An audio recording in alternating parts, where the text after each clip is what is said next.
3 civilizations that never touched, the Mapuche of the southern cone, the Yoruba of West Africa, and the Archaic Greeks of the Aegean, each described the instant before creation using the exact same structural detail. And it is not the detail you'd expect. Not emptiness of substance, emptiness of direction. No up, no down, no axis to hang a world on.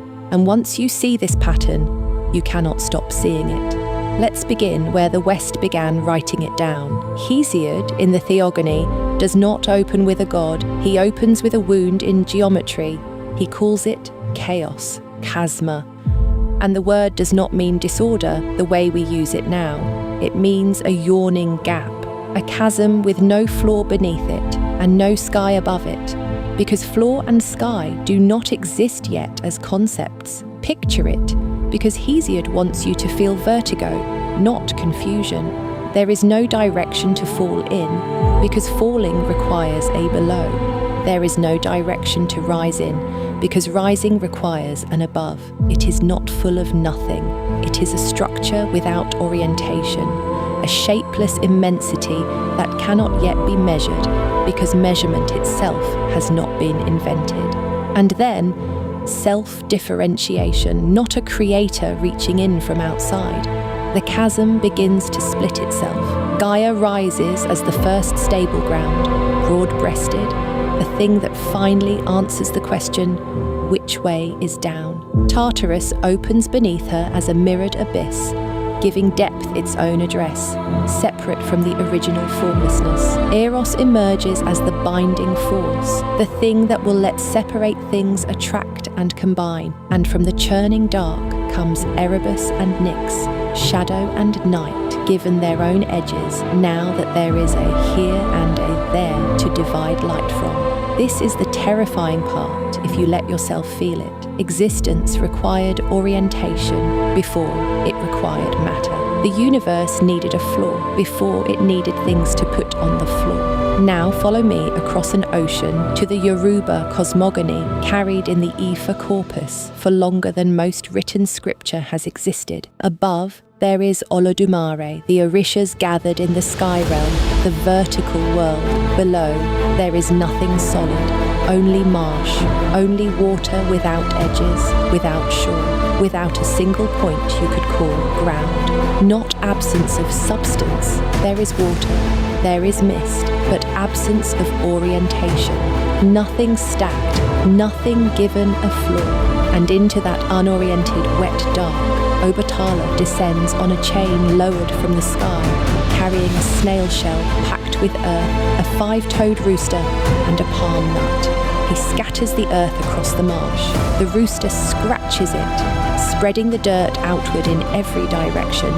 until the water yields to solid ground.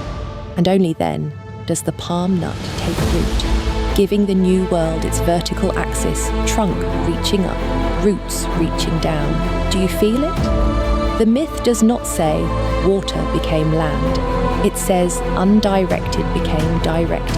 The scratching of the rooster is not decoration. It is the mechanism by which chaos receives compass points. Now cross the Pacific Rim to the Walmapu, to Mapuche oral cosmogony, carried by Machi and elders long before any European alphabet touched that coastline. Before Wenu Mapu, the sky world, and Nagmapu, the earth world, could exist as the layered structure Mapuche cosmology depends on.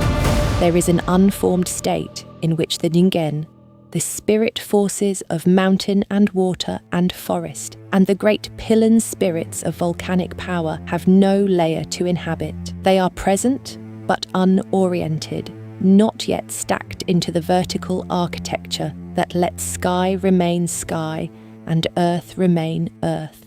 The world stabilizes only once verticality itself is established, once above and below are locked into place. And this is not a one-time event in Mapuche thought. It echoes forward into the flood myth of Kai Kai Filu and Tren Tren Filu, the sea serpent and the land serpent locked in eternal conflict, where the land literally rises on a hill to escape the rising water. Salvation, in that myth, is not a boat. It is elevation.